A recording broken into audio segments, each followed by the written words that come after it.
Shabbat Shalom a todos, Shabbat Shalom everyone. Bienvenidos a nuestro servicio Minja, donde vamos a estudiar hoy la Parashá Romiim, que cubre del libro de Romanos capítulo 1, verso 1 hasta el final del capítulo 3. So welcome everyone to our Minja service. Today we have Parashá Romiim, which covers from the book of Romans, chapter 1, verse 1, to chapter 3 and verse 31. Ok, tenemos aquí en la carta a los romanos, escrita por Shaul, muchas ideas grandísimas de este libro.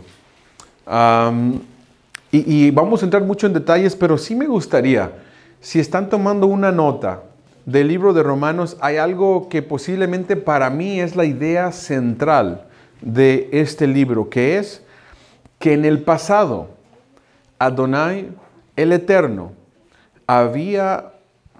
se había concernido solamente con su pueblo Israel. Pero para el gentil hay buenas noticias. Hay buenas noticias que después del Mesías Yeshua, después de su venida, su ministerio, su muerte y su resurrección a la diestra del Padre, entonces ahora también los gentiles tienen esperanza. También ellos importan ahora. O sea que antes el Eterno era su pueblo Israel. Y a ellos les dio pacto, a ellos los castigó por quebrarlo, y los gentiles estaban aquí afuera.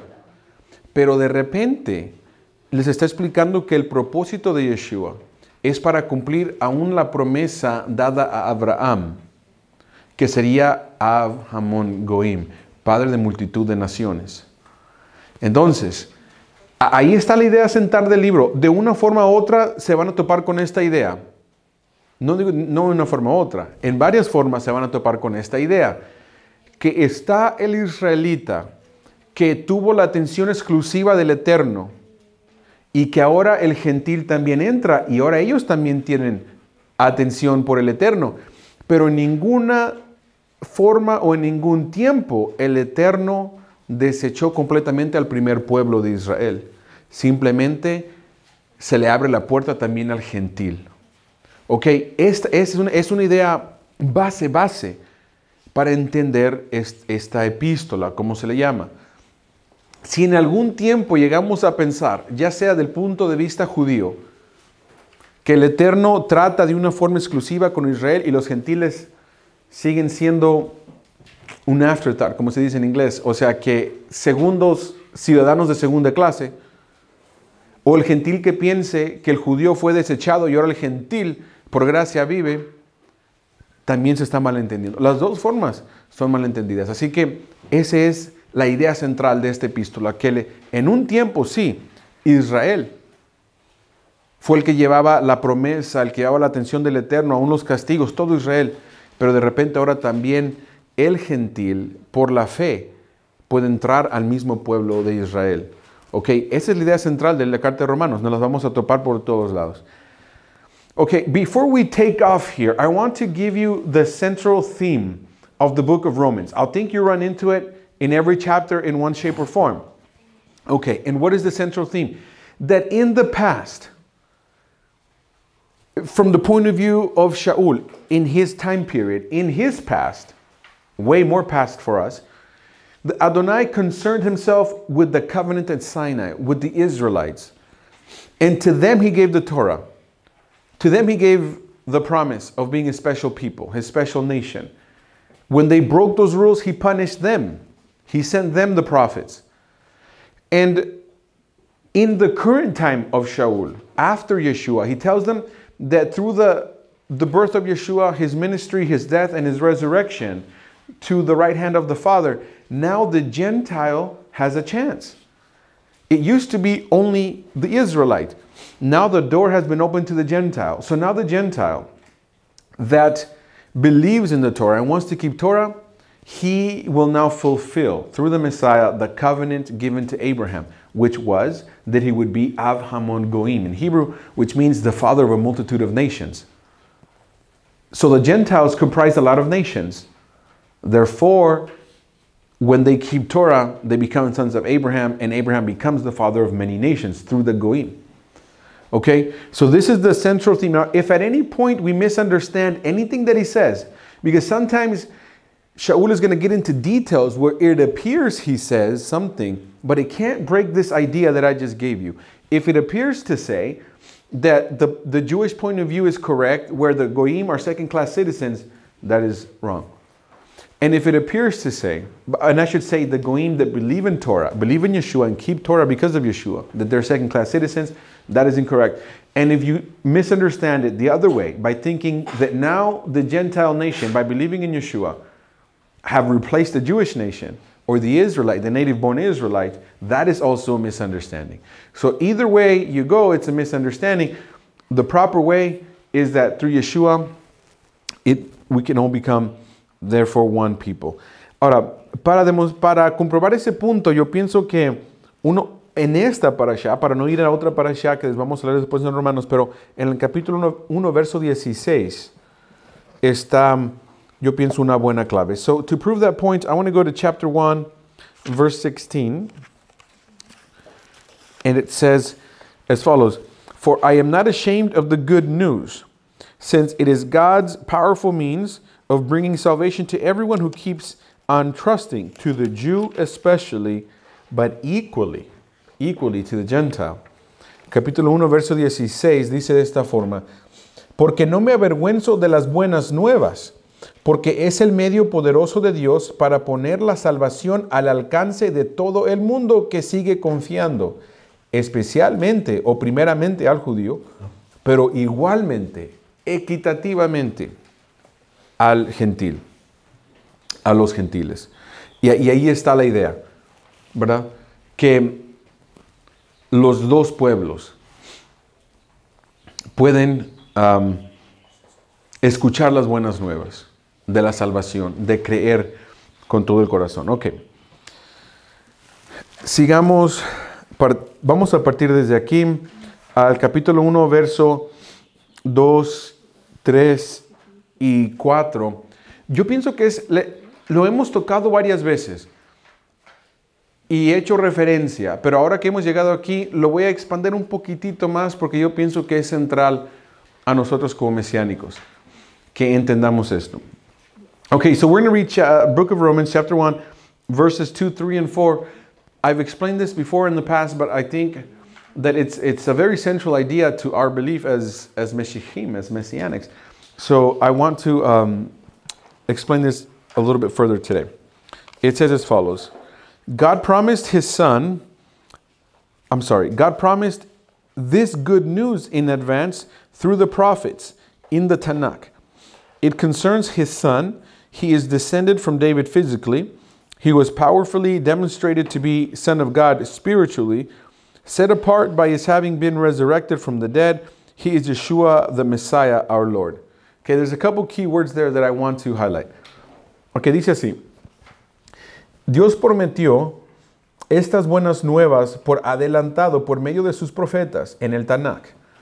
Tiene que ver con su hijo, que es un descendiente físico de David. Se demostró poderosa y espiritualmente que es hijo de Dios, apartado por el hecho de haber resucitado de los muertos. Él es Yeshua el Mesías, nuestro Señor. Ok. La razón por que nosotros tenemos que tomar este tema es porque tenemos que reparar por lo que originalmente se entendía acerca del Mesías. Y digo yo originalmente porque nosotros vivimos 2000 años después y eso ha evolucionado, como muchas cosas evolucionan. La creencia de Yeshua. Ahora nosotros heredamos, ya por haber vivido en este siglo, el 21, todas estas ideas, pero nos llamamos Kehillah Derech Shuva, camino al retorno. Y desde el principio hemos dicho que tenemos que retornar a las ideas originales de Yeshua y sus seguidores originales. O sea que si ellos creían de una forma, nosotros ahora tenemos que creer de esa forma. ¿Se entiende? Este es el concepto. Que Yeshua y sus Talmidim, Yeshua trazó una línea que sus Talmidim tenían que seguir. Ok, vamos a ponerla la línea recta. Y la línea sigue. Aquí sigue recta. Pero lo que ha pasado durante la historia es que el camino que Yeshua trazó se fue corrompiendo poco a poco, y se formó un espacio aquí grande. Entre el camino que Yeshua trazó con sus talmidim y como ahora se entiende. Entonces, lo que nosotros tenemos que hacer es, en el Kehilat de Yeshua, estamos cerrando ese espacio, esa abertura, y queremos regresar al mesianismo de Yeshua y sus talmidim. Por eso es que muchas cosas tenemos que ir reparando. Okay, so the reason why we need to cover this topic is because Yeshua and his talmidim, they set a straight path, and I'll call this the blue line, which is how they believed everything. Let's just say in generally how they believed. But in 2,000 years' time, the gap of the path that they traced and the path that the movement took, we'll call it Christianity now, it started to get a bigger and bigger and bigger gap, to the point where today there's a big gap, and we need to get back to that original straight line. This is why our name here is Kehilat Derek Shuva, which means path of return. We have to return back to that blue line. ¿Ok? Ese entonces es el concepto. A ver, ok, los creyentes de Yeshua tenían ellos al decirle el Mesías, y lo hemos estudiado, que el concepto de Mesías, de Mashiach, quiere decir ungir con aceite. ¿Ok? Ungir con aceite. Es lo que quiere decir Yeshua. Hemos visto en el libro de Levítico que los Kohanim eran ungidos con aceite, y dice que se ungían, eran Mesías. Ciertas cosas sagradas se ungían con aceite. Eran Mesías, estaban ungidas para un propósito. Entonces, Yeshua, antes de Yeshua ya salía la idea que vendría un hombre ungido, que sería descendiente de David. Por eso es que en el libro de Mateo, capítulo 1 y Lucas, capítulo 3, tenemos genealogías largas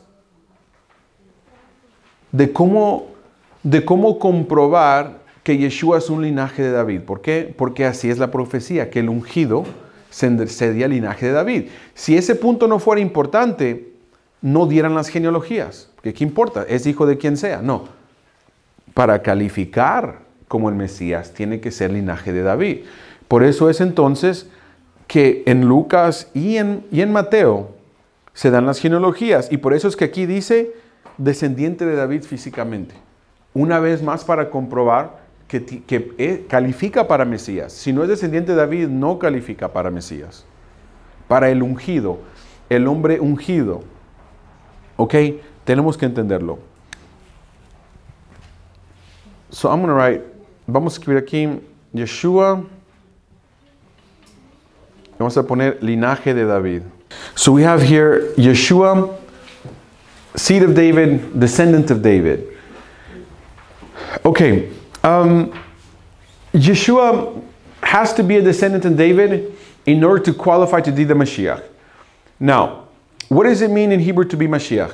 We've been reading it in the book of Leviticus. We see that the Kohanim were Mashiach. What does it mean? They were anointed. It comes from the word Mashach, to pour oil. So if you pour oil on something and you consecrate it for a holy task, it is anointed. It is Mashiach. But there's a prophecy of the anointed man, the Mashiach, an anointed man who would have a purpose, who would be consecrated for a purpose, the purpose of Messiah, of redemption, that he would have redemption.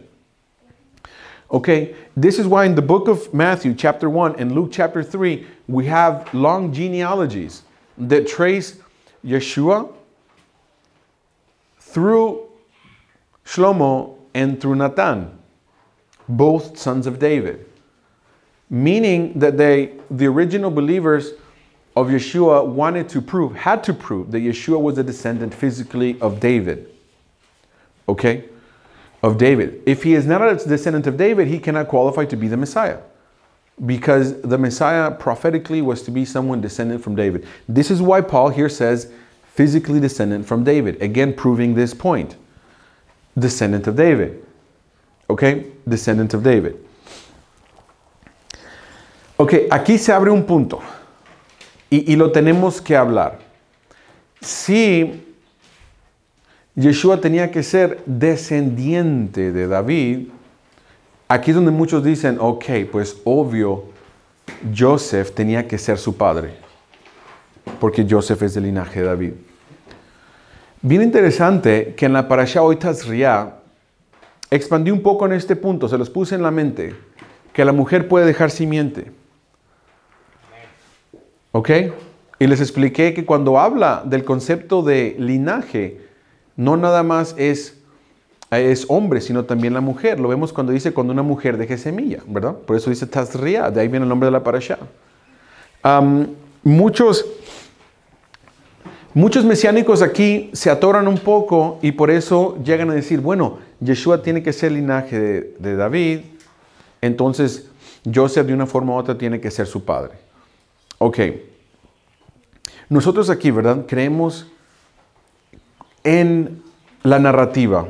La narrativa es que, bien clara, que Miriam se le dice que ella va a concebir de una forma milagrosa.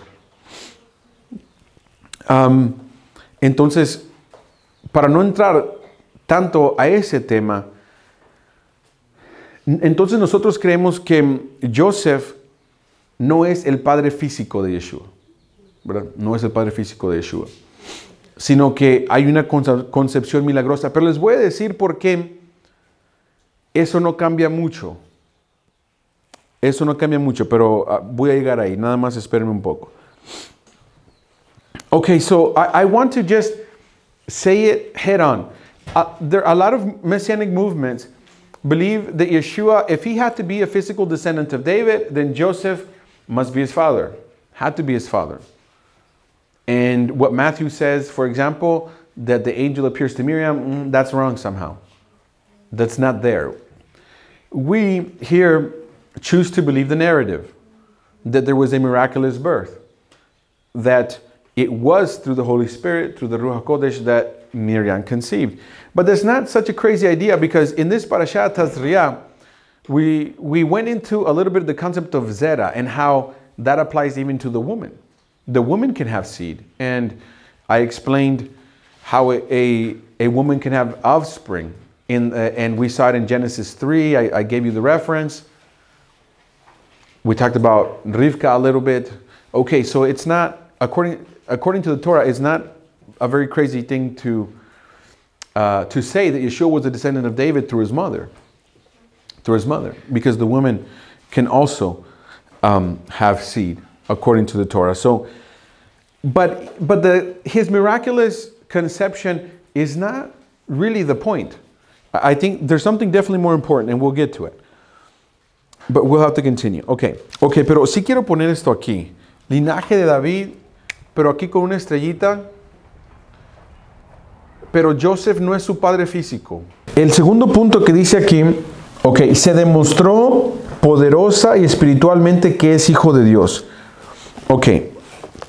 The second point, verse 4, he was powerfully demonstrated to be the Son of God spiritually. Okay, we're going to put here, Son of God spiritually. Okay, vamos a poner otra cosa que Yeshua es hijo de Dios espiritualmente. Aquí, linaje de David, se me olvidó escribir la palabra físicamente. Okay, so seed of David physically, son of God spiritually. That's another thing Yeshua is. Y da la razón, and we have the reason. Okay, y se demostró poderosa y espiritualmente que es hijo de Dios, apartado por el hecho de haber resucitado de los muertos. Okay, so it gives the reason, if we keep reading. It says, he was powerfully demonstrated to be the Son of God spiritually, set apart by his having been resurrected from the dead. Ok, hijo de Dios espiritual. Y aquí les voy a poner otra estrella por la resurrección. Okay, so here's an asterisk. He's the Son of God spiritually because of the resurrection. Because of the resurrection. Ok, y aquí es donde les voy a dar mi punto. Yo he escuchado que se dice, ok, ha habido muchos nacimientos milagrosos. No muchos, pero varios. Y el clásico como Yitzhak. Su madre ya estaba viejita. Su padre también. Si usted se imagina un viejito de 100 años y una viejita de 90 años que teniendo un niño, da risa. Porque la mujer pierde la habilidad de tener hijos a que como a los 40 y tantos años. Entonces a Sara ya se le habían pasado por más de medio siglo la habilidad de tener hijos. ¿Isaac fue un evento milagroso? ¿Una concepción milagrosa? Absolutamente. Absolutamente. Isaac también fue concebido milagrosamente porque el vientre de su madre estaba muerto. Entonces, el hecho de que Yeshua fue milagrosamente concebido para el Tanaj no es tan especial. No es tanto. Ya se ha hecho. Ya se había hecho antes de Yeshua. ¿Qué es entonces lo especial? La resurrección de los muertos. Ahí sí. Por eso es hijo de Dios espiritualmente por la resurrección. Porque ¿es Yeshua el único que ha resucitado? No. Él mismo resucitó a Lázaro. Eliyahu resucitó a un niño. Pero ¿qué pasó? Ese niño se volvió a morir cuando se hizo viejito y Lázaro se hizo viejito, también se volvió a morir. El que ha resucitado ya no para volver a morir, que no resucitó de los muertos y nunca murió otra vez, es Yeshua. Es el único. Que es resucitado, que llegó a ser hombre, ¿ok? Que siendo hombre murió y resucitó ahora para una vida eterna. Donde ya no se gusta la muerte. Eso sí es especial, eso sí es único. Ahí sí Yeshua está solo. Nadie está con él en haber resucitado de entre los muertos para la vida eterna. ¿Se entiende? Entonces, por eso no es tanto la concepción milagrosa lo que Yeshua lo hace especial, es la resurrección de entre los muertos. Por eso aquí lo dice de esta forma. Se demostró poderoso espiritualmente que es hijo de Dios, apartado por el hecho de haber resucitado de los muertos. Ok, ahí está la clave y es muy importante. Okay, so the second point that we have to understand about Yeshua, listen, the fact that he was miraculously conceived is not, I'm going to use the term loosely here, not that big of a deal. Why? Because someone can say, and I've heard it before, well, there's other people who are conceived miraculously. For example, Yitzhak, the biggest example. Well, his mother was 90. His father was 100. Right? They were really old. They were old people. Can you imagine people in their hundreds, almost 100, having children? It's impossible in human terms. Because women stop having children, I guess depends on the woman, but in their 40s, right? So Sarah was way past that. Her womb was dead completely. And so the fact that she had a son is 100% miracle. And we know, right? Even the Tanakh, even the Torah says it was a miracle. It was a miraculous conception. So, okay, there was another one that was miraculously conceived, just like Yeshua. That doesn't make, let's just say, doesn't make Yeshua special in that sense. But what does make him special is the fact that he is the only one to have been a man that was resurrected from the dead to eternal life. That puts him on a league of his own. Because Lazarus also resurrected, right? And Eliyahu resurrected a young boy, but they got old and they died again. And they're still dead. So Yeshua having resurrected from the dead, that is what Shaul is saying. That makes him the Son of God, spiritually, that he resurrected from the dead. El tercer punto, the third point, Yeshua dice nuestro Señor. Okay, it also says Yeshua the Messiah, our Lord. Eso también ha traído confusión, ¿verdad?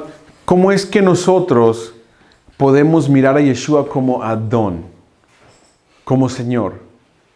Y la razón, ¿verdad? La razón proviene desde aquí.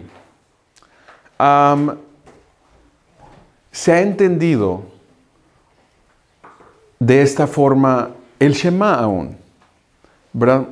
Que el Eterno es una sola entidad, que el Eterno es uno solo en número, ¿verdad? Entonces, alguien decir que Yeshua es Adón o es Señor, alguien piensa inmediatamente, oh no, bueno, pues entonces él tiene que ser Elohim. Pero lo que nosotros creemos es en la figura de Yeshua el Mesías en conjunto con el Eterno. Y yo pienso que eso es muy importante que lo vayamos procesando, ¿verdad? Poco a poco lo vamos procesando. Cómo es que trabajan en unidad. Cuando Yeshua, y lo hemos explicado ya, ¿verdad? Que Yeshua habla de que yo y el Padre uno somos. Siempre estamos hablando que no estamos hablando en uno numérico, sino que en uno en unidad. Ese concepto es ¿verdad? Es muy importante. Si lo entendemos de esa forma, uno en unidad, entonces Yeshua puede estar actuando en el mundo y el Padre puede estar en los Shamaim, en el cielo se podría decir, y pues cada quien tiene su función, ¿verdad? Yeshua está haciendo su función, el Padre está haciendo su función. Pero, como por ejemplo, en el unitarismo del cristianismo, por ejemplo, si alguien le pregunta, ok, ¿dónde estaba Dios? Si Yeshua es así, en esa forma Elohim. Y dice, no, pues en la tierra. ¿Y qué tal? ¿Quién estaba? ¿Se quedaron vacantes los Shemai? No, también allá. Es que Dios está en todos lados. ¿Yeshua es el Hijo de Dios? Sí. ¿Y también es Dios? Sí. ¿Es su propio Hijo? Claro, porque Dios puede todo. ¿Ok? Entonces, la respuesta es, siempre Dios puede todo. Es como el juego, ¿verdad? Que se juega de piedra, papel y tijera. Y alguien puede decir, no, yo voy a inventar algo, dinamita. Esa gana todo. Entonces, cuando hablamos de mecánicamente cómo es que trabaja el Eterno en el plan de la redención, el argumento final, en este caso, siempre es la dinamita. Dios puede todo. ¿Para qué se nos hace raro? Ok, ¿verdad? Entonces, en esta forma, pues la dinamita siempre va a ganar. En este caso, pero yo pienso que todo se puede entender y todo encaja bien, sin quitar ni minimizar la función del Mesías, ni envolver o, ¿cómo se dice?, confundir al Eterno. Esto es importante porque todo el libro, es más, todo lo que hemos venido estudiando a este punto se tiene que entender bien. Okay, so I want to touch on how Yeshua is Adon, but before I really get into it, on the Adon is, when we say the Shema, for example, and we say, listen, O Israel, Adonai our God, Adonai is one. I think that what we think right away that there's a one number. There's a one number. And certainly there only is one true God. But when it comes to the concept of Messiah, we now have to distinguish some ideas because there is a Unitarian, like what the Unitarians in Christianity, and they mix the two ideas, and they'll say, well, Yeshua is God. Just simply like that, without really getting into the Hebrewisms. And it's very simplified. And you say, okay, so God is the Messiah, yes. The Son of God and God, they're the same, because God can do anything. So when there was one here and one here, God can be anywhere. The descendant of David. Yeshua is the descendant of David. God is a descendant of David. So God descended from David, of course, because God can do anything. So what it strikes me is like the game rock, paper, scissors. That if someone invents dynamite, then they always win. Right? In rock, paper, scissors, one thing always beats another, and you can always win with one of the three. But if you invent dynamite, it always wins. And that's what it seems to me sometimes, that we get into this kind of argument where, well, I have dynamite. God is God. He can do anything. He can be here, there. He can be all at once. And so I think we need to be able to not use dynamite. Right? We need to be able to, I think, parse the ideas a lot better. Okay. Entonces quiero hacer esto. Como hemos ido, ¿verdad? Hemos ido trazando un poco. Quiero hacer este dibujo acerca de este punto aquí. Voy a escribir aquí Shamaim de esta forma. So I'm going to write here Shamaim. Y voy a poner así de esta forma. Ahora lo voy a poner en inglés. Voy a poner Son of God, Hijo de Dios. Son of God. And then I'm going to put next to Elohim, al lado. Ok, ¿por qué decimos al lado? Bien interesante. Hay varios pasajes en el Tanakh, ¿verdad? Que hablan del Eterno y alguien que está al lado de Él. Y se ven muchas referencias, pero la que tocamos hace muy poco, que la van a tener fresca, es, por ejemplo, Esteban. Cuando lo apedrean, lo están a punto de apedrearlo, y dice, miro los cielos abiertos y miro que está el Hijo del Hombre sentado a la diestra del Padre. Ok, vamos a decir que Él miró. Esto es lo que Él miró. El Hijo de Dios sentado al lado, a la mano derecha, a la diestra del Padre, ¿verdad? Miró dos entidades. Okay, so in the Shamaim, right, we have the Son of God next to Elohim. And there's actually various passages for this, but I want to take you to the most recent one that we studied is the book of Acts.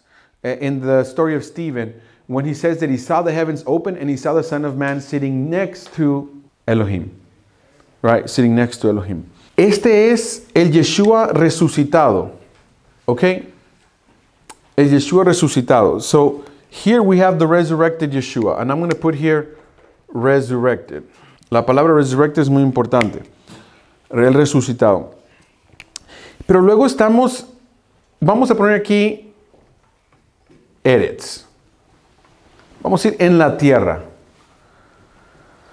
En la tierra, y voy a poner aquí sin padre. No parents.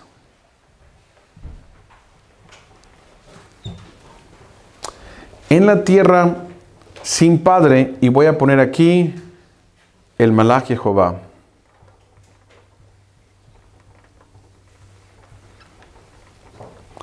El mensajero del Eterno. Sin padre y sin madre, aparece. Entonces, hay una figura esta figura la miramos mucho en la Torá. Miramos que en la Torá, el que llega y habla con Abraham es un mensajero del Eterno. ¿Pero por qué mensajero del Eterno? Porque trae el nombre del Eterno. En ciertas porciones ni se le pone Malach. Primero sabemos que es Malach. Después nada más se le llama Yud-Heh Vav-Heh. Porque trae la autoridad para hablar como el Eterno mismo. Y miramos que estuvo con el pueblo cuando los sacó de Egipto, andaba entre ellos. Los guió en el desierto. Hablaba con Moshe cara a cara. Y nos damos cuenta que era por el Malach Jehová, ¿verdad? De que se comunica el Eterno. Le mandaba este mensajero que habla las palabras del Eterno. Pero no tiene padre ni madre, pero sí es físico, porque Jacob luchó con él. ¿Ok? Jacob luchó con él. Entonces, es carne y hueso, pero es una aparición. No tiene padre ni madre. Okay, so I want to now, we have Yeshua here as the Son of God next to Elohim, spiritually, resurrected. And then I'm going to write here Eretz, which means land, with no parents. Just appears. But this is a very interesting concept that we don't cover a lot, that we've been covering more. And that is the Malach Yehovah, the messenger of Yehovah. And this is an apparition of a messenger of Yehovah that has his name. That's why it says Malach Yehovah, the messenger of Yehovah. It has his name. And we see him talking to Abraham. We see him physically wrestling with Yaakov. We see him leading the people out of Egypt, along with Moses, but he was there. We see him leading the people in the desert. He was there.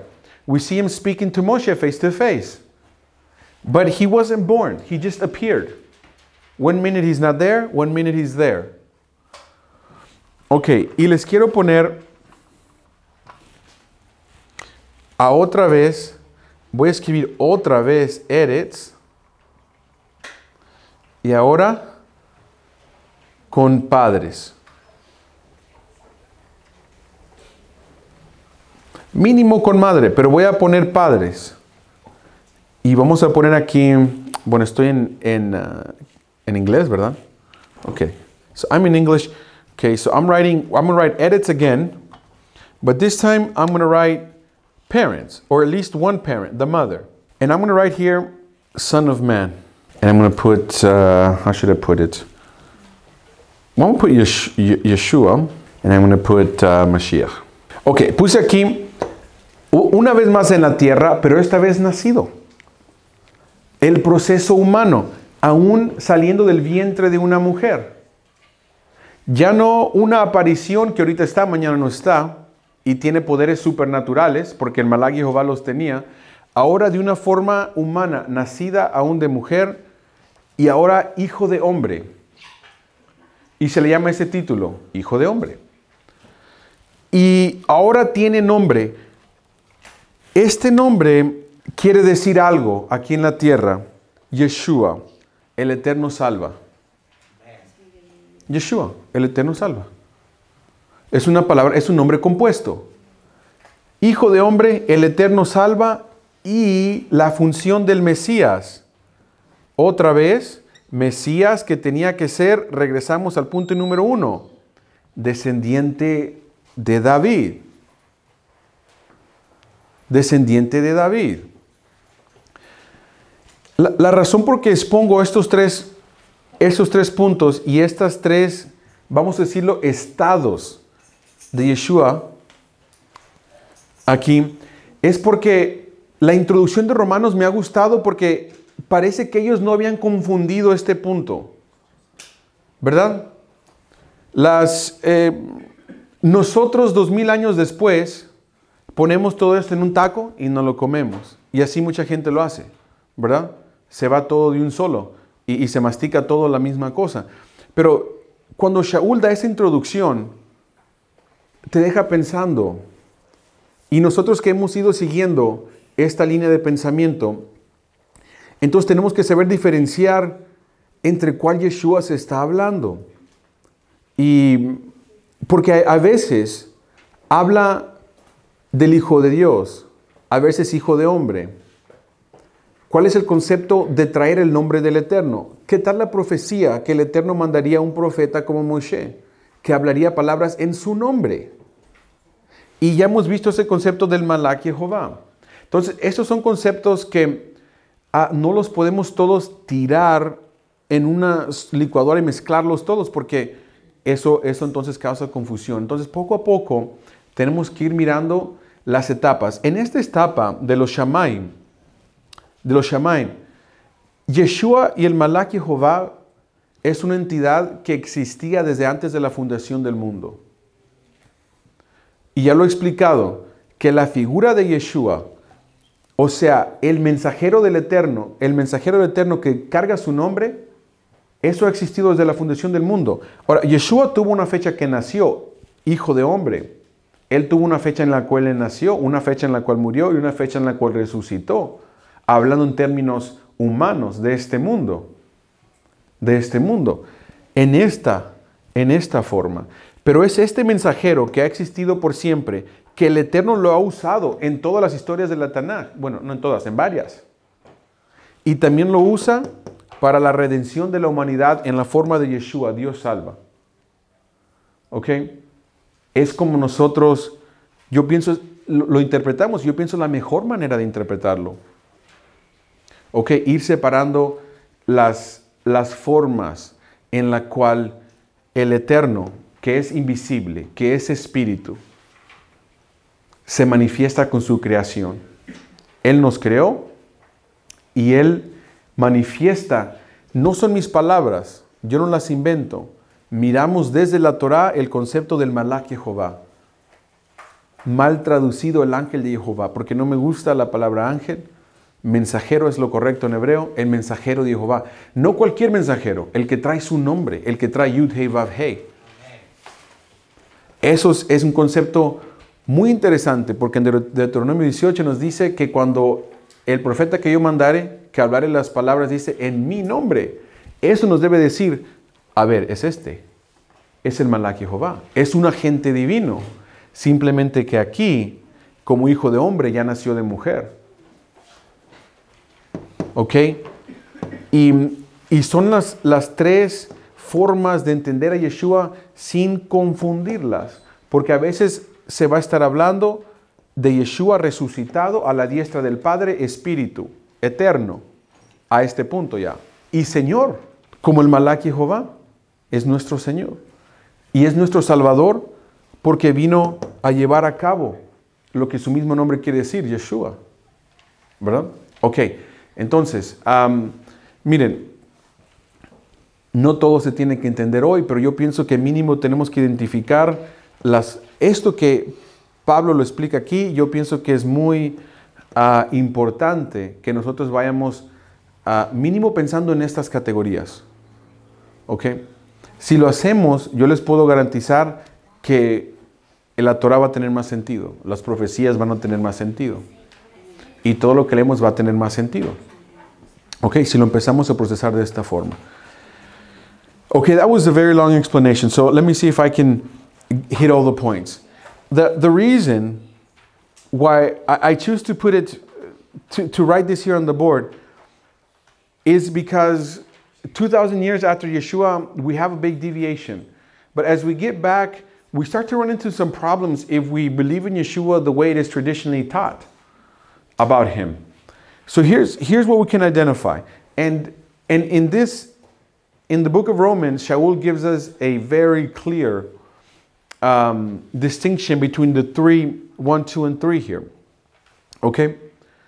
But I want to now, I wrote here that in the Shamayim, let's just call it heavens, there's the Son of God.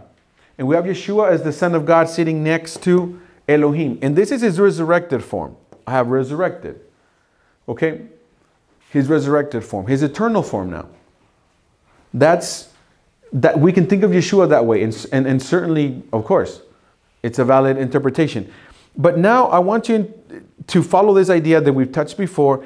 In this world now, not in the Shamayim, in the Eretz, in the world without parents, we see the messenger of Yehovah, the Malach Yehovah. And it's very interesting that we see him, right, with Abraham, with Yaakov, leading the people out of Egypt, along with Moses. And we see the messenger of Yehovah. And it's not just any messenger, it's the one that carries his name. Because sometimes it says Malach Yehovah, sometimes it just says Yehovah said, but we know it was the Malach. So he's speaking as Yehovah. Right? He's speaking as Yehovah.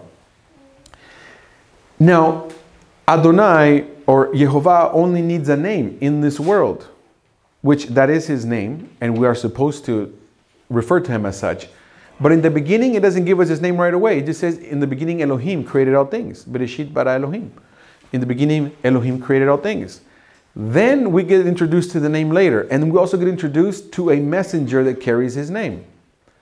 And this is very important because in the book of Deuteronomy, chapter 18, when we talk about the prophet like Moses, it says, and I will send a prophet like me from among your brothers. Right? And it says, and whoever does not listen to the words that he shall speak in my name, with my authority. And so we then have this image of a messenger of Yehovah that has his name, that speaks with the authority of Adonai, but has no parents. At least in the Torah he doesn't. In the Torah he doesn't have parents. He just appears. He's not born. He just appears. 1 minute he appears, wrestles with Yaakov. Next minute he's gone. But now we also have the third one, which is now also in Eretz, also in this world, but now with parents, or at least a mom. And so we have now Yeshua born from a mother, and he is now the Son of Man. And in the Son of Man, he has a name, Yeshua, which the name has a meaning. Yehovah saves. Yehovah saves. And that name gives us his purpose, the salvation of Yehovah. He is also now, in this world, has a function, the Anointed One. The Anointed One to bring the salvation of God. As flesh and blood, born from a woman, Son of Man, humanity. Humanity. A human just like us. He is anointed to bring the salvation of God. That's why he's the Mashiach. He's the anointed. He's been anointed for this job. And as such, in this phase, he is a descendant of David. A descendant of David. Physically a descendant of David. Now, I go through explaining this because, again, if we start thinking in these terms, if we untangle it to think of it in these terms, then everything we read about Yeshua will make perfect sense. Son of God, absolutely, after he resurrected. Speaks with the authority of God, absolutely. The Malach Yehovah always does, including in the Torah. Son of man with parents, the Messiah, absolutely, he was born and he carried forth his purpose. Any way that we read about him, it makes perfect sense. And that's why we have to understand it like Paul wrote it. And I think that's very, very clear, critical moving forward. Okay, entonces, vamos a dejar este punto, pero les digo, si pensamos en estas tres formas de entender, vamos a decirle Yeshua, su nombre aquí. Entonces, todo lo que leamos va a tener sentido. Hijo de Dios, absolutamente, después de la resurrección y antes de la fundación del mundo también. La forma espiritual, Hijo de Dios, sentado a la diestra del Padre. El mensajero del Eterno, que habla las palabras del Eterno, absolutamente. El Malach Yehová lo vemos en la Torah muchas veces. Hijo de Dios, hijo de hombre, el ungido, el Mesías, ungido para hacer la salvación de Dios, Yeshua, como dice su nombre, absolutamente. Y Mashiach, descendiente de David físico, porque fue también físico humano. Leemos de él así, exactamente, cabe dentro de esto. Pero no son las tres cosas aplastadas en una. Son tres cosas distintas. Por eso me gusta mucho, y he regresado a esta explicación de Pablo, porque un día, cuando a mí como dicen, prendió el foco, a mirar cómo lo explica Shaul, y miramos entonces que, tomado individualmente, cualquier cosa que leamos acerca del Mesías, de Yeshua, el Malach Yehová, o como estemos, tiene su interpretación. Entonces no nos enredamos mucho. Vamos a hablar entonces desde este punto de vista. Yeshua, Jehová salva, el ungido, que el Mesías lleva a cabo, es uno de llevar a cabo la promesa a Abraham, como comenzamos hablando. Y la Abraham es que los que tuvieran fe, Abraham dice que le creyó al Eterno, le tuvo fe y le fue contado por justicia. De esa forma, todo el que cree en el Eterno, con fe, es igualmente hijo de Abraham y también se le cuenta como justicia. Bien. Y el Mesías, Yeshua, viene y le abre la puerta. El plan de la redención es que cualquier persona, aún de origen gentil, crea como Abraham creyó y camine como Abraham caminó, también puede ser descendiente de Abraham y entrar a esa promesa, a ese pacto, a ser parte de los descendientes de Abraham, básicamente. Posteriormente la nación de Israel, pero herederos a ese pacto. Okay, so now I want to get kind of back on track with the rest of the Romans. And I just want to say this, right? Speaking about this Yeshua, the anointed one, who brings the salvation of Yehovah. The salvation is that although we were born Gentile, if you have the faith that Abraham had, if you're willing to sacrifice your son like Abraham was, you're willing to walk it, you're willing to believe in Adonai, then you can also be son of Abraham.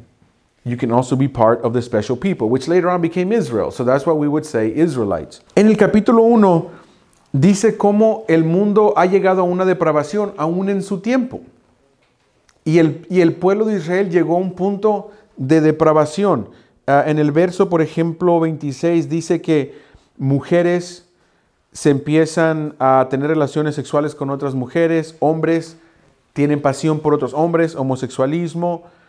Y termina el capítulo 1 diciendo, bueno, para no traducir tanto, dice 29, están dominados por toda clase de perversidad, de maldad, de avaricia y de vicios, de celos, asesinatos, de disputas, de falta de honradez y mala voluntad, de murmuraciones, de calumnias, odiando a Dios, siendo insolentes, arrogantes y jactaciosos, planeando intrigas malvadas, desobedeciendo a sus padres, siendo tontos, desleales, insensibles y crueles conocen más que de sobra el decreto sagrado de Dios de que las personas que hacen estas cosas merecen morir. Pero no solo siguen haciéndolas, sino que aplauden a los que hacen lo mismo. Esa es la depravación de los que rechazan al Eterno. Desafortunadamente, el pueblo de Israel llegó ahí. Okay, so in verse 1, at the end of chapter 1, we see how, starting with verse 29, how people, the Israelites too, got to this point. Filled with every kind of wickedness, evil, greed, vice, stuffed with jealousy, murder, quarreling, dishonesty, ill will. They are gossips, slanderers, haters of God. They are insolent, arrogant, and boastful. They plan evil schemes and disobey their parents. They are brainless, faithless, heartless, and ruthless. They know well enough God's righteous decree that people who do such things deserve to die. Yet not only do they keep doing them, but they applaud those who do the same. Entonces, todos los que practican esta maldad merecen la muerte, es lo que está diciendo. Pero me gustaría brincar al capítulo 2.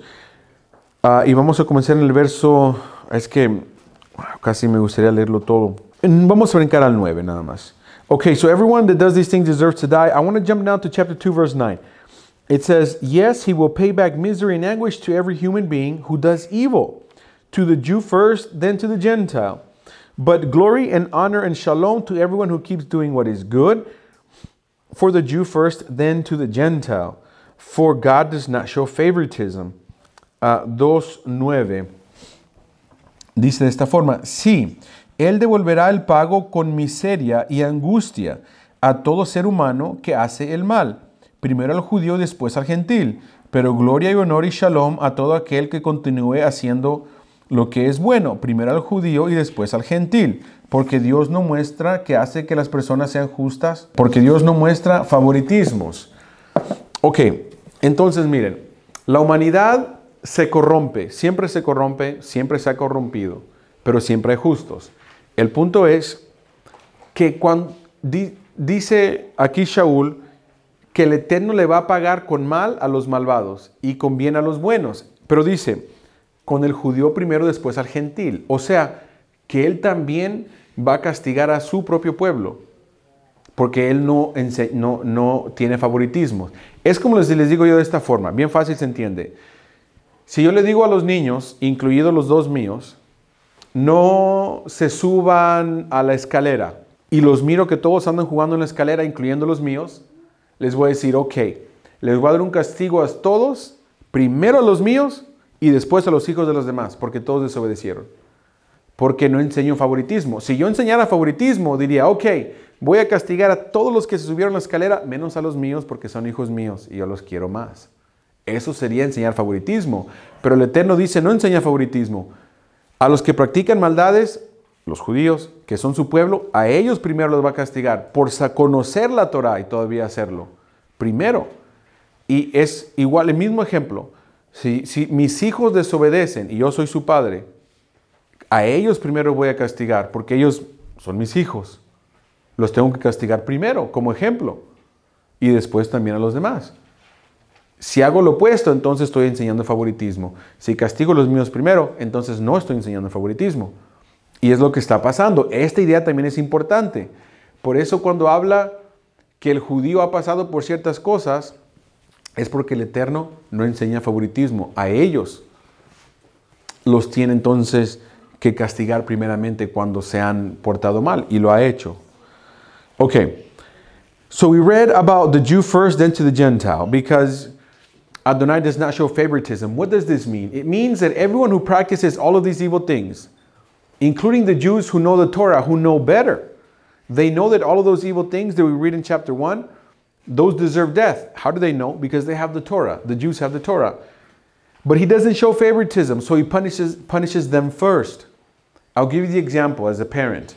If I have 2 children, and there's 10 more children, and I tell them all, do not climb the ladder, and then I see them all climbing the ladder, I have to go punish mine first, because I'm their father, and I gave the order.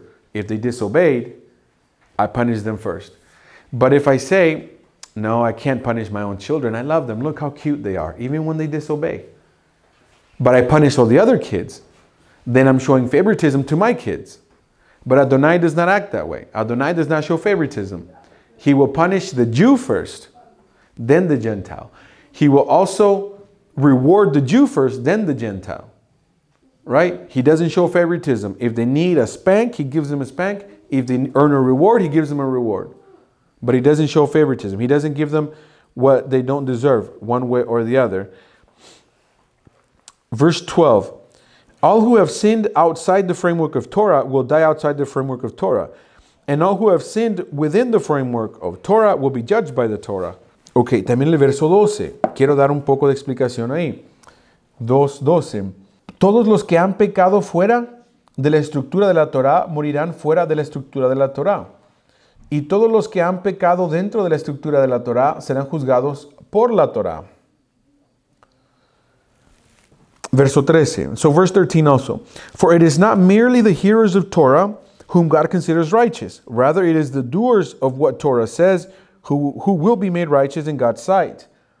Porque no son sencillamente los oidores de la Torah a los que Dios considera justos, sino a los que ponen en práctica lo que dice la Torah, son los que serán considerados justos a los ojos de Dios.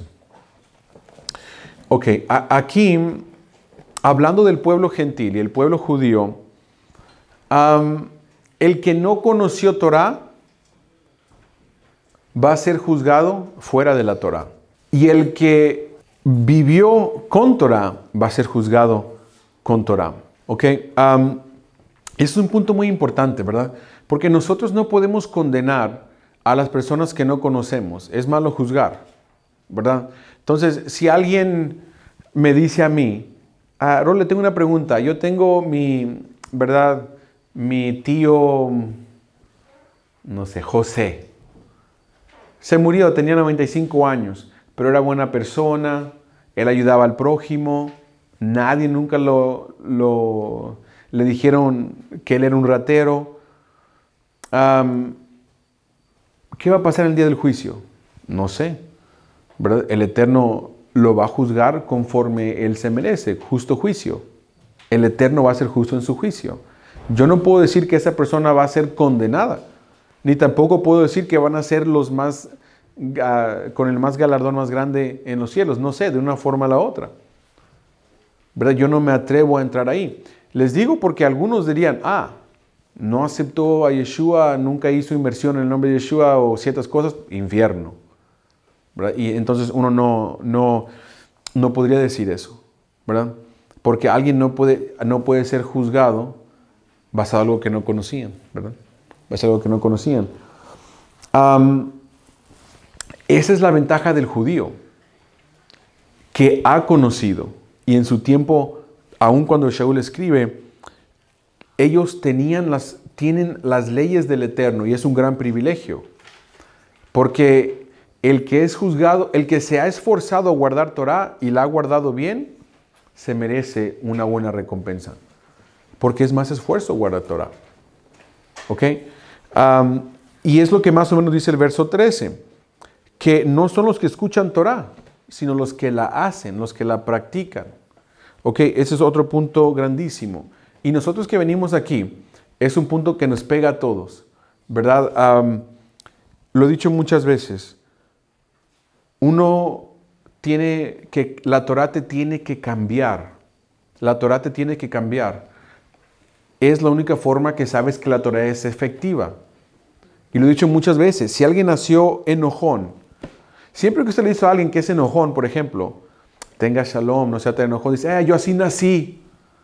Y esa es la excusa clásica, yo así nací. Y está bien, así nació. Pero el que estudia Torah tiene que superar eso. Es el punto de la Torah. Para que cuando te mire un amigo de hace 10 años, que diga, ¿por qué tú antes eras bien enojón, eras bien pacífico? Es que ahora estudio Torah. Pero decir, entonces la Torah trabaja, porque yo sabía que tú eres bien enojón. La Torah trabaja. Ese es el punto. Por eso no son los oidores, sino los que dejan que la Torah los cambie. ¿Se entiende? Lo tenemos que poner entonces en práctica. Todos los defectos que nosotros nacimos, el estudio de Torah nos los tiene que cambiar, ¿verdad? Y eso aplica en todo. El que nació orgulloso, y todos te conocen, todos tus amigos en un tiempo que eres bien orgulloso, orgullosa. Que de repente te miren humilde. ¿Pero qué? ¿Por qué ahora eres humilde? Ahora estudio Torah. Ah, cambiaste. O sea que la excusa de decir, yo así nací, cuando estudiamos Torah no aplica. Si no, caemos en la trampa de ser oidores. Porque estudiamos Torah y la escuchamos, ser humildes, pero sigo siendo arrogante. Entonces, ¿de qué ha servido la Torah? Simplemente soy un oidor, no un hacedor de la Torah. ¿Se entiende? Y por eso es una de las cosas que cuando nosotros empecemos a estudiar Torah, entre más la vamos aprendiendo, más la tenemos que ir aplicando. No nos podemos olvidar de ese punto. Y lo digo muchas veces y de muchas formas, que podemos llegar a la trampa de que el estudio, el conocimiento es lo que importa, y no. Es que tanto uno aplica que no se olvide. A que no se olvide. You know, in verse 12 and 13, it says that those that sinned outside of Torah will be judged outside of Torah, basically. And those with Torah will be judged by Torah.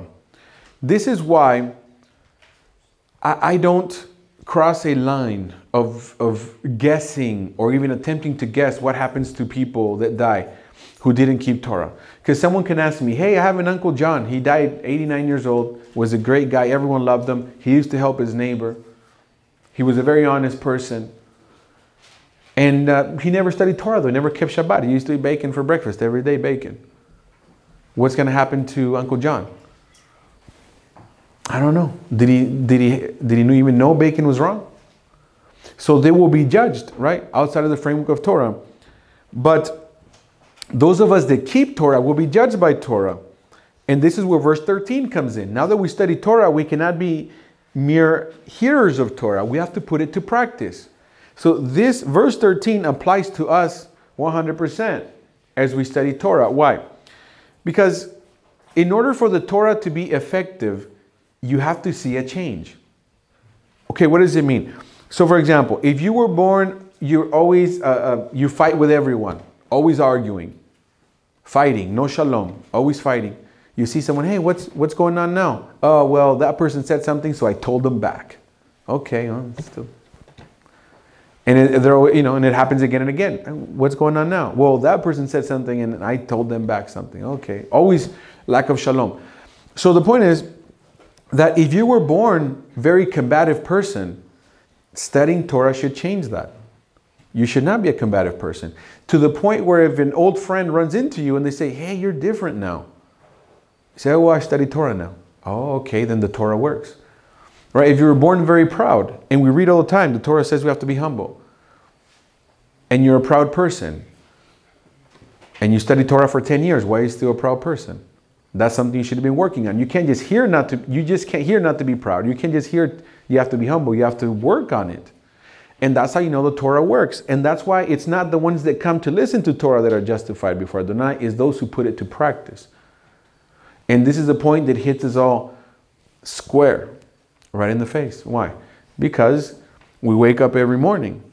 We look in the mirror and we know the issues we were born with and whether we still struggle with them, or whether we're getting better, or whether we stopped trying, or whether we completely overcame those issues, right? And the study of Torah is what should get us there, to overcome any things we're born with. Vamos a brincar al verso 19, también se me hace muy importante, quiero tocarlo un poco. Verse 19. And if you have persuaded yourself that you are a guide to the blind, a light in the darkness, an instructor for the spiritually unaware, and a teacher of children, since in the Torah you have the embodiment of knowledge and truth, then you who teach others, don't you teach yourself? Preaching, thou shalt not steal, do you steal? Saying, thou shalt not commit adultery, do you commit adultery? Detesting idols, do you commit idolatrous acts? You who take such pride in Torah, do you by disobeying the Torah dishonor God? As it says in the Tanakh, for it is because of you that God's name is blasphemed by the Goim. Otro punto que nos pega a nosotros, muy duro, ahora que estudiamos Torah, es el capítulo 2, comenzando con el 19. Dice de esta forma, y si te has persuadido a ti mismo de que eres guía de los ciegos, una luz en la oscuridad, un instructor para los que no son espiritualmente conscientes y un maestro de niños. Tienes en la Torá la personificación del conocimiento y de la verdad. Entonces, tú que enseñas a otros, ¿no te enseñas a ti mismo? Predicando, no robarás, robas tú. Diciendo, no cometerás adulterio, cometes tú adulterio. Detestando los ídolos, ¿cometes tú actos de idolatría? Tú que sientes tal orgullo por la Torá, estás deshonrando la Torá, deshonrando a Dios, como dice en el Tanaj, porque es por causa vuestra que el nombre de Dios es blasfemado por los goim. Ok. Es otro punto que a nosotros nos cae. ¿Por qué? Porque al estudiando Torá, nos damos cuenta que no podemos enseñar Torá y no vivirla. ¿Por qué? Porque llegamos al verso 24, donde dice, por causa de ustedes, el nombre del Eterno es blasfemado entre los goim. ¿Por qué? Porque según somos el pueblo que no roba, ¿qué tal si somos rateros? La gente, ¿qué va a decir la gente? Inmediatamente, ¿qué dicen? Ah, mira, aquellos que guardan Torá son bien rateros. Y de esa forma causamos que el nombre del Eterno sea blasfemado. ¿Por qué? Porque lo dejamos ver mal. Dejamos ver mal al Eterno. Otra cosa muy grande, ¿verdad? Ahora, lo que pasa es que nosotros al estudiar Torá, y pasa mucho, le queremos enseñar a otros Torá, a mirar la verdad de la Torá, pero podemos caer a esta trampa de enseñar Torá y no guardarla y que las personas miren la hipocresía. Entonces ahí causamos que el Eterno quede mal, ¿verdad? Y es otro punto que aquí está exponiendo Shaul.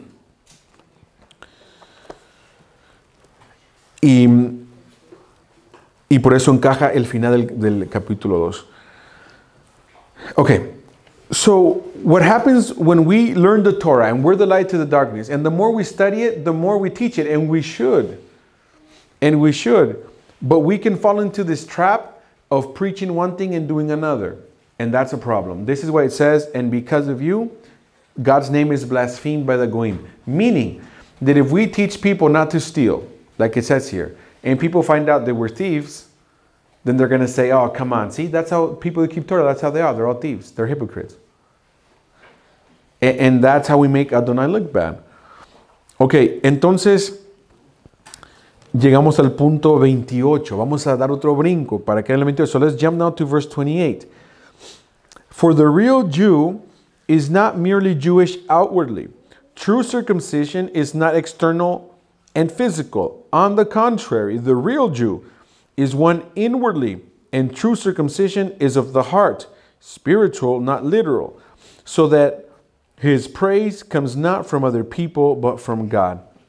Ok, entonces caemos a este punto. Y hay que tejerlo a la idea que llevamos. 28. 2:28. Porque el verdadero judío no lo es solo exteriormente, y la verdadera circuncisión no es solo externa y física.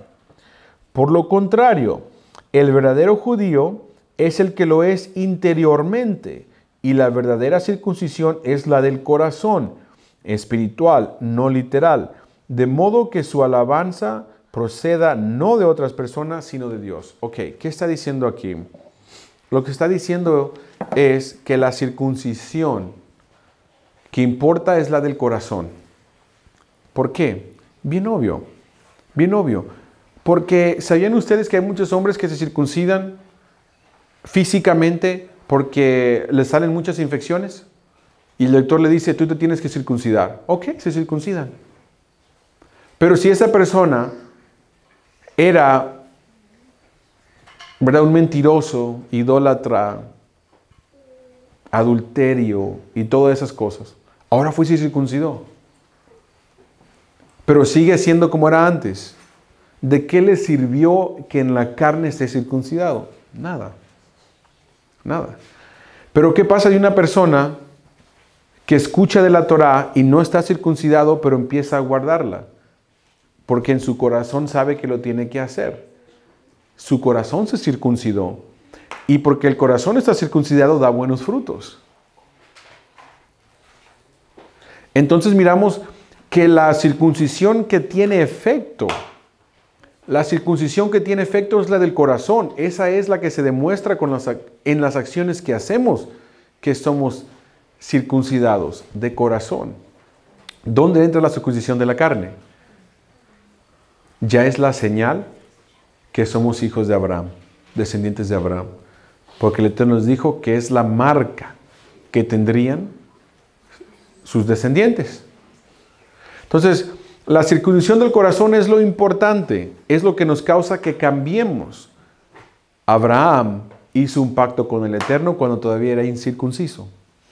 Él ya había cambiado. Después el Eterno dio el pacto como una señal para él y sus descendientes. Lo mismo aplica para nosotros. Tenemos que primero circuncidar el corazón y hacer lo que es correcto.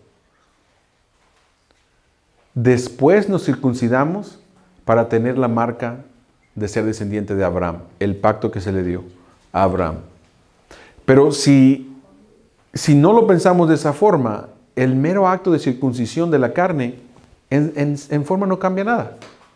Es la circuncisión del corazón lo que importa, y es lo que dice aquí Shaul, que el verdadero judío es el que tiene la Torah en su corazón y la guarda. Ese es el verdadero judío y la verdadera circuncisión que cuenta. Otro punto que nos aplica a nosotros, ¿verdad? Alguien pudo haber escuchado de la Torah y dice, mañana me circuncido. Pero si nunca mejora en guardar Torah, ¿de qué le sirvió la circuncisión física? La carnal. Si nunca llega a circuncidar su corazón. De nada. De nada. Entonces tiene que cambiar la persona. ¿Y qué tal una persona que su corazón es circuncidada y guarda los mandamientos del Eterno? Cuando se circuncide, realmente va a ser un hijo de Abraham. Porque va a actuar como su padre Abraham y va a tener la señal de su padre Abraham. Y llega entonces este argumento. Nadie se circuncida el prepucio porque quiere empezar a guardar Torah. Siempre se circuncida el prepucio el que ya tiene en su corazón guardar Torah. De esa forma se debe de pensar. Okay, so the real Jew, not the one that is outside but inside. What does that mean? The true circumcision. Look, the circumcision of the heart is what matters. That's what matters. Because it is the circumcision of the heart that will make you do the things of the Torah. Think about the opposite.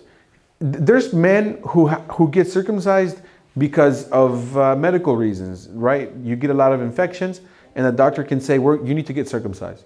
So they circumcise them. But what if the person was a liar and a thief and an adulterer and everything else? He went and got circumcised in his flesh. Does he come out of the operating room a better person? All of a sudden he comes out and says, oh, now that I'm circumcised, I don't feel like stealing anymore. Whoa, what happened? No, he's going to be just exactly the same. So what really matters is the circumcision of the heart. Right? That's what carries you on to do the things of Torah, to follow the mitzvot. So, if we think of it in terms of Abraham, he made a covenant with God while he was uncircumcised.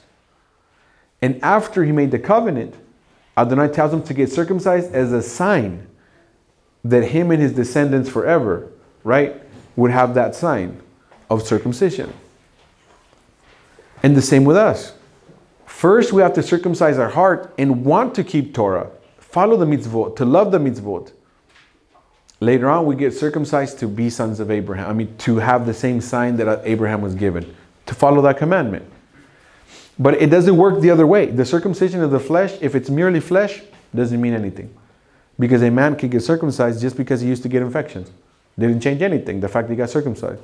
But if the heart is circumcised first, that is what matters. Later on, you get circumcised in the flesh just to have the same sign as Abraham. But the important is what you do. The circumcision of the heart is what matters. Chapter 3, verse 1, following the thought, it says, Then what advantage has the Jew? What is the value of being circumcised? And it says, much in every way. In the first place, the Jews were entrusted with the very words of God, with the Torah. With the Torah. Okay, capítulo 3, verso 1 dice, en ese caso, ¿qué ventaja tiene el judío? ¿Qué valor tiene circuncidarse? Mucho en gran manera. En primer lugar, se les confió a los judíos las palabras mismas de Dios, o sea, la Torah. O sea, la Torah. Entonces, de ninguna manera se puede pensar que el acto de la circuncisión carnal, aunque lo principal es la del corazón, que ya no importa. Por eso dice, entonces, ¿qué importa estar circuncidado? Si porque alguien puede decir, ok, lo que importa es la circuncisión del corazón, la de afuera ya para qué.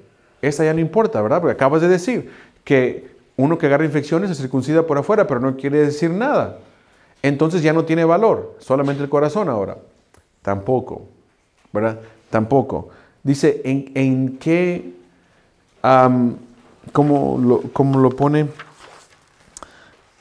¿Qué ventaja es o hay ventaja en ser judío y en estar circuncidado y guardar Torah? Las implicaciones de eso, que en mucha manera. Porque un gentil que no guarda Torah definitivamente es inferior a una persona que guarda Torah.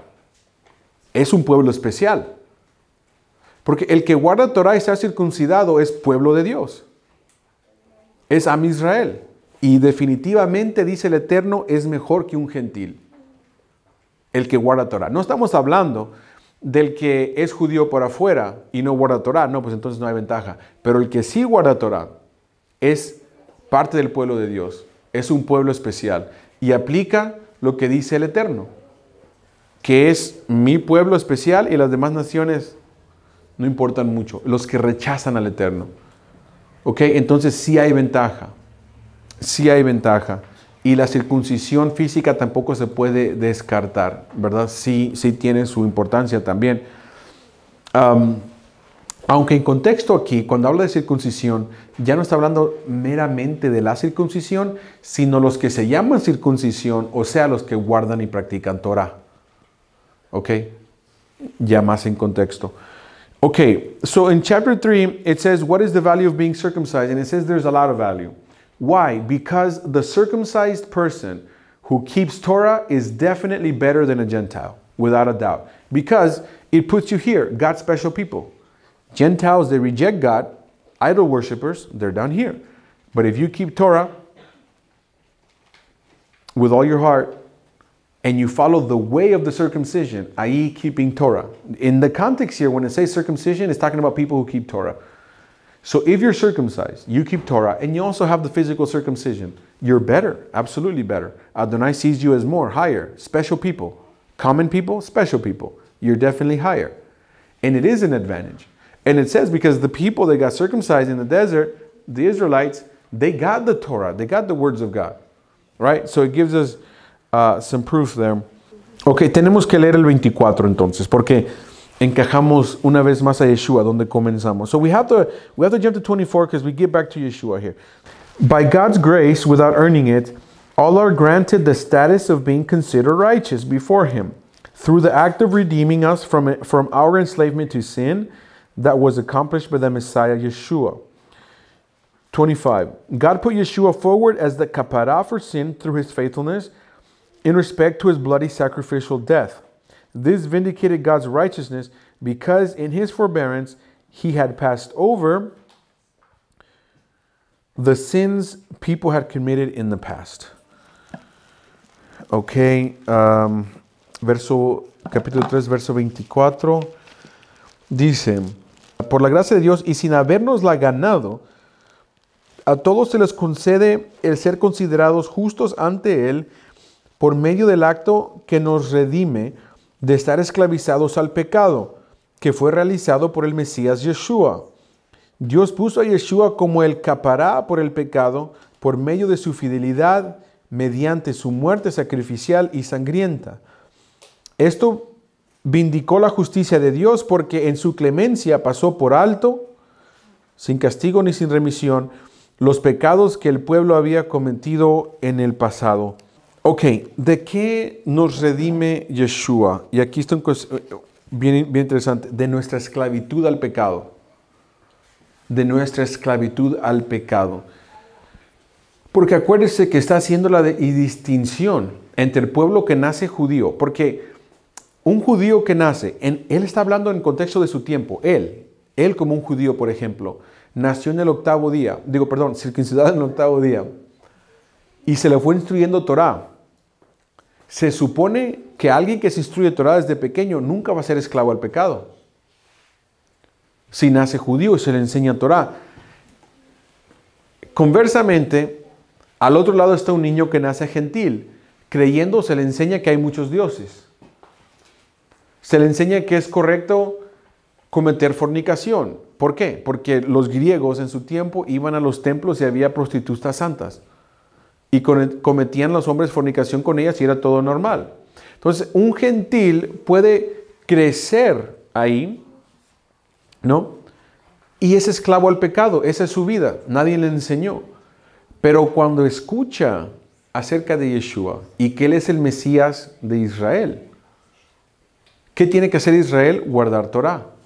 Entonces, si sigues a Yeshua, sí. ¿Por qué regresamos aquí? Ahora estamos hablando de Yeshua aquí. Quiere decir, Jehová salva. Dice, ¿de qué nos salva? De la esclavitud del pecado. Si regresamos a Mateo, dice lo mismo. ¿Cómo dice? Le dijo el ángel a Miriam, y le pondrá su nombre Yeshua, porque él salvará a mi pueblo de sus pecados o sus iniquidades. Aquí está lo mismo. Esto es lo mismo, por eso se llama Yeshua. Porque si lo seguimos a Él, como gentiles, nos encarrila a guardar la Torah. Él es el GPS que nos lleva a guardar la Torah. Y por eso pasamos de ser gentiles a ser israelitas, porque seguimos a Yeshua. Él es el que nos da la mano y nos salva del pecado, de la vida pecaminosa, de la esclavitud al pecado. Y por medio de Yeshua entonces caemos a ser encajados a la Torah. Y bien, hay un plan bien grande, ¿verdad? Lo he explicado aquí varias veces. Que si Abraham fuera padre de una sola nación, no se cumpliría la promesa. Que fuera Avamon Goim, padre de multitud de Goim, de naciones. Y cuando nosotros entramos de diferentes naciones a ser hijos de Abraham por medio de Yeshua, llevamos a cumplimiento la promesa a Abraham, que sus descendientes serían como la estrella de los cielos y la arena del mar, y padre de multitud de naciones. Pero es por seguir a Yeshua. Es por seguir a Yeshua. Y Él nos salva y nos redime de la esclavitud del pecado.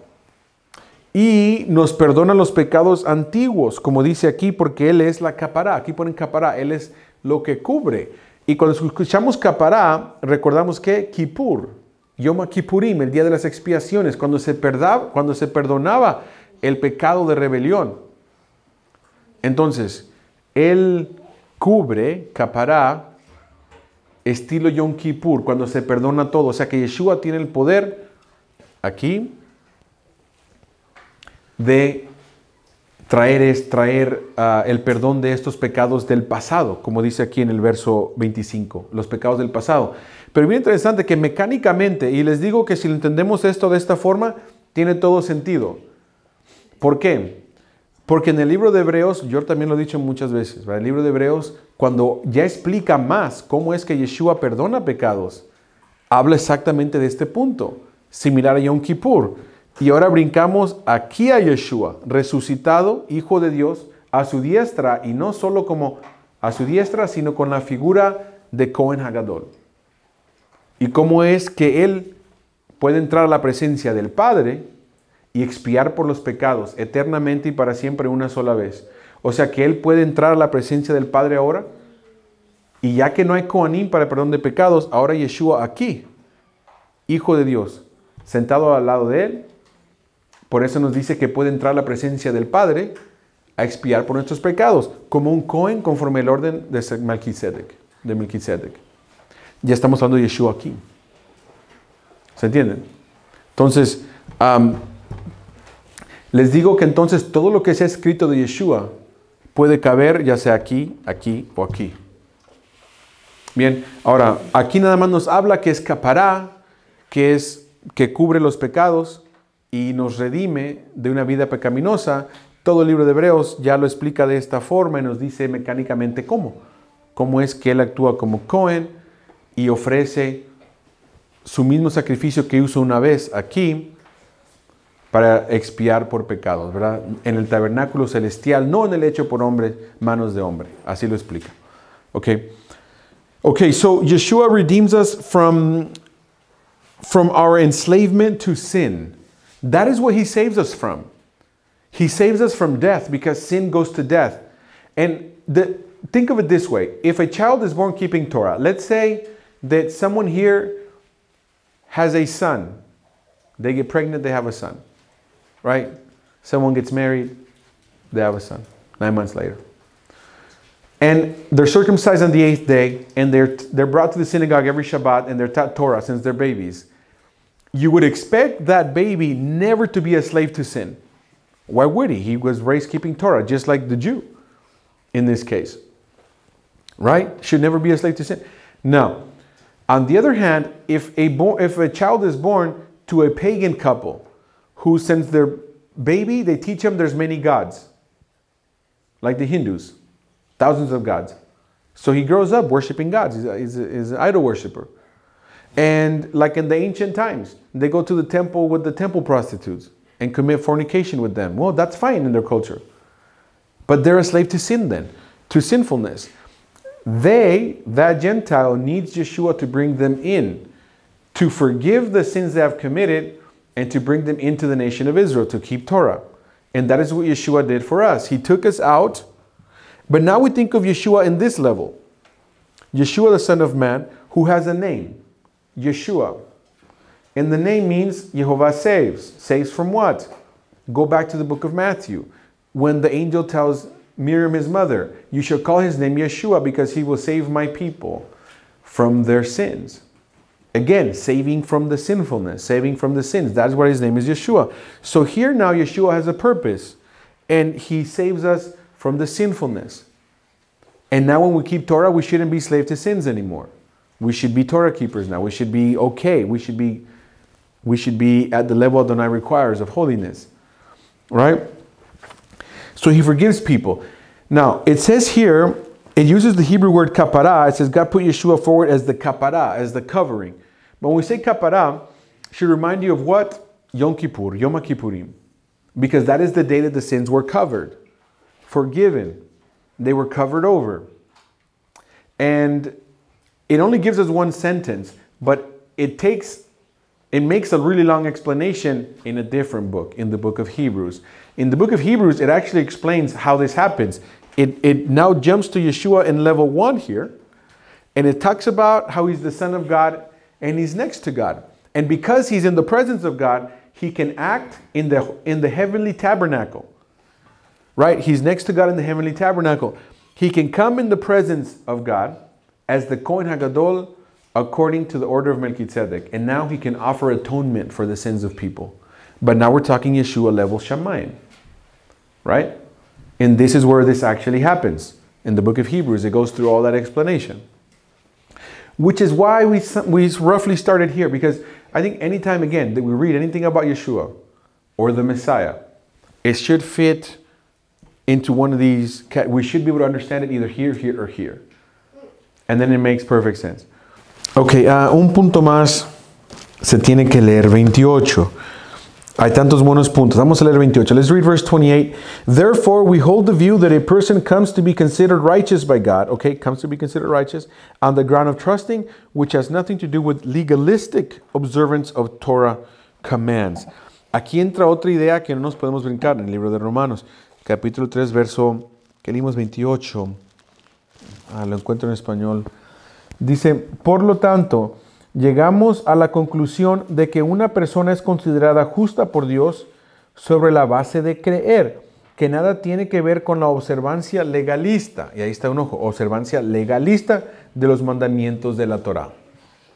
De los mandamientos de la Torah. Este es un problema que ha caído el pueblo judío. Y también podemos caer nosotros, la observancia legalista. Y lo he dicho muchas veces, ¿verdad? Alguien puede pensar que guardar los mitzvot como un robot los salvan, y no. Y no es así, ¿verdad? Por ejemplo, si hay una necesidad y alguien aquí, ¿verdad? Dice, estamos platicando entre los ajim y dice, bueno, yo no tengo con qué comer hoy, yo pienso que mis hijos van a tener hambre y pues no tengo yo, ¿verdad?, con qué comprar comida. Ok, y la persona dice legalistamente, y yo tengo que ayudar al prójimo, pero no quiero, porque realmente no tengo amor al prójimo, pero yo sé que lo tengo que hacer, así que me va a doler y me voy a sacar un 20 y se lo voy a dar, y cuando se lo esté dando, ¿verdad?, todavía le voy a jalar poquito, no lo quiero soltar, ok, llévatelo pues, porque tengo que amar al prójimo. Ya lo hice legalistamente, porque yo sé lo que la ley dice, yo sé lo que es legal, ayudar al prójimo, o guardar Shabbat. ¿Ver qué tal si alguien dice, se levantó hoy, yo no quiero ir a guardar Shabbat para nada, es más, me gustaría ir a trabajar, pero yo sé que no debo, así que voy a ir y me voy a ir a sentar por 10 horas. Voy a celebrar Shabbat en la comunidad por 10 horas, pero mi corazón ahí no está. Yo prefiero estar trabajando. ¿De qué le sirve guardar Shabbat? O en el primer ejemplo, ¿de qué le sirve dar los $20? O sea, porque se está haciendo legalistamente. Entonces, cuando uno se hace legalista y dice que de nada ayuda. Observar la Torah legalistamente de nada ayuda, ¿verdad? Ponérselo tzitzit en la mañana, a mí no me importa lo que quieren decir, pero ya es mi vestimenta, es lo que me pongo, ¿verdad? Entonces ya se empieza a observar la Torah de una forma muy legalista y ya no cuenta. Ya no cuenta. Porque no lo estamos haciendo de corazón, no lo estamos haciendo porque amamos los mandamientos del Eterno. Y eso es el problema con el legalismo. Y con el legalismo empezamos, ¿verdad? Empiezan lo del judaísmo, que pensamos que es la barba más grande gana. ¿Quién es el más justo? El que traiga la barba más grande. De repente todos andamos con la barba hasta abajo y dice, a ver, ¿quién es más justo? Yo y tú, a ver, ponte al lado y nos medimos la barba, yo soy más justo, ¿verdad? Y nos pensamos decir, ¿quién es más justo? No, pues obvio el que traiga la kipa más grande, ¿verdad?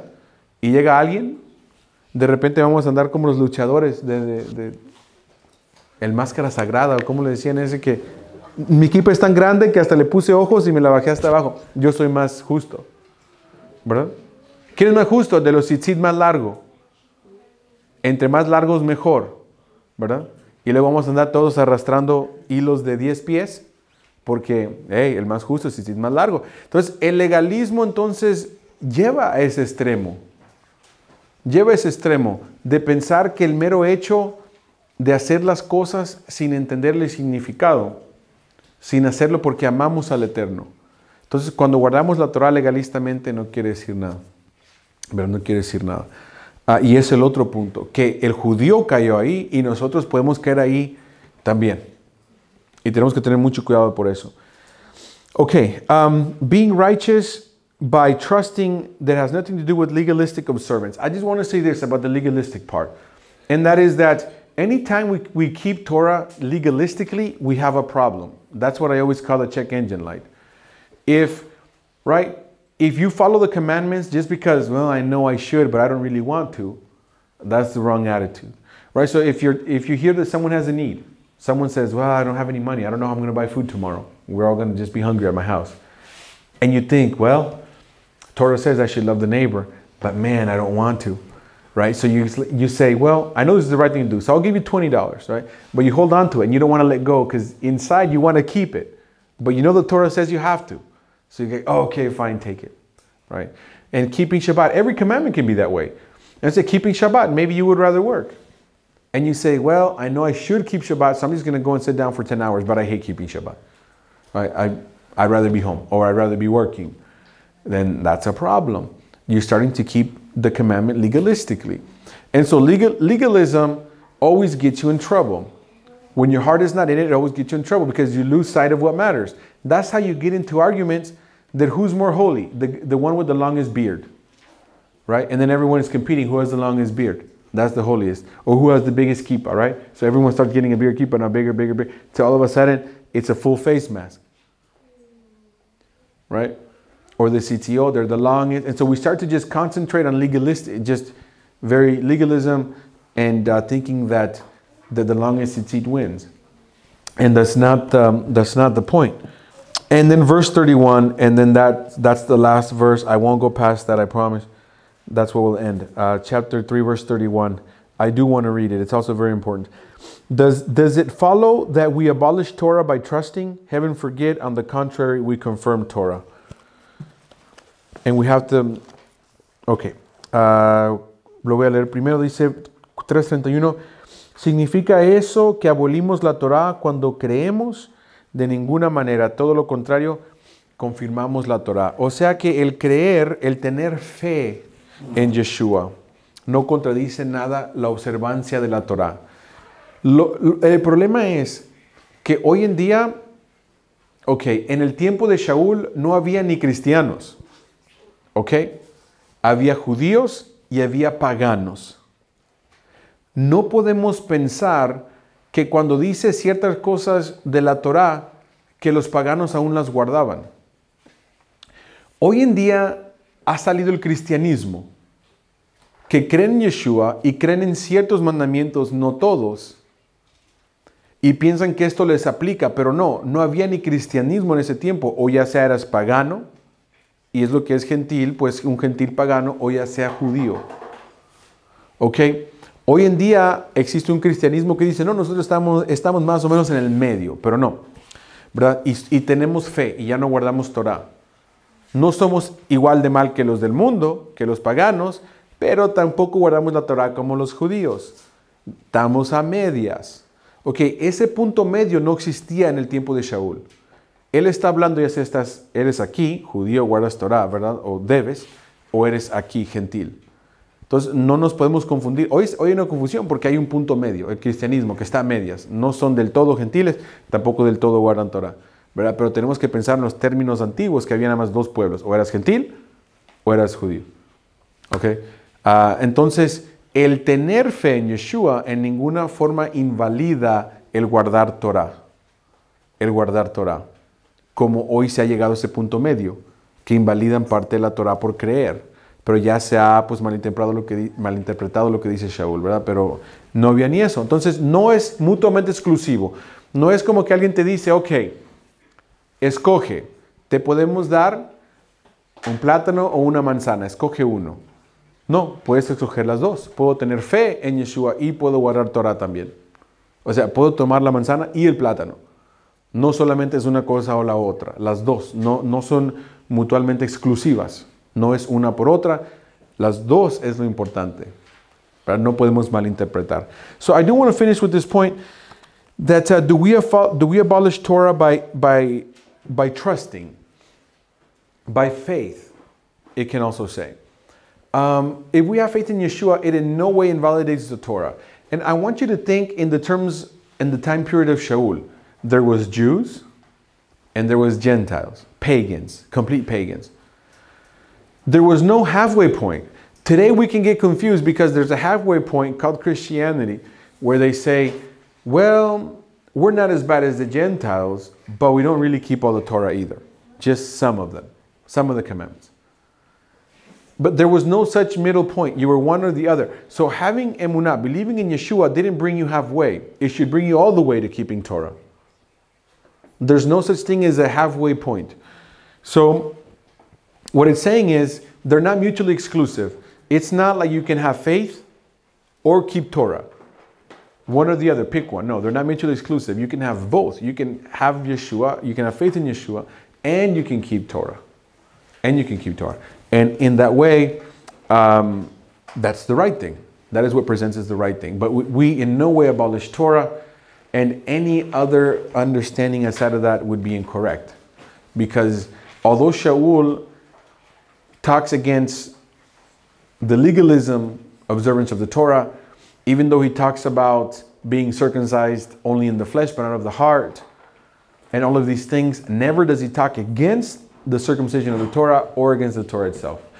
You have to remember that. If you interpret at any time, you come up with those conclusions, then it's wrong. Que entonces, miren, Najim, vamos a cerrar ahí. Acuérdense que cuando leemos el libro de Romanos o cualquier otra carta de Pablo, no podemos pensar que es una cosa sobre otra, que solamente es una cosa. O sea, que o crees en Yeshua o guardas Torah. No, son las dos cosas. ¿Ok? Si llegamos a... Aunque Shaul dice que la circuncisión del corazón es lo que cuenta, nunca dice que la circuncisión carnal ya no se debe de hacer. Siempre se aclara. Y que si la observancia de la Torá dice que no sirve, dice si se hace legalistamente. Nunca dice que no se debe de hacer. Es más, se debe de hacer del corazón. La observancia de Torá legalista no sirve. La circuncisión del prepucio sin el corazón no sirve. Nunca se puede interpretar como que la Torá ya no sirve, ni la circuncisión tampoco. O sea, si llegamos a esa conclusión, lo leímos mal. Se tiene que leer otra vez. No se puede entender de esa forma. Ok, llegamos hasta ahí. Con el Dios del Eterno nos vemos el próximo Shabbat. Shabbat Shalom a todos.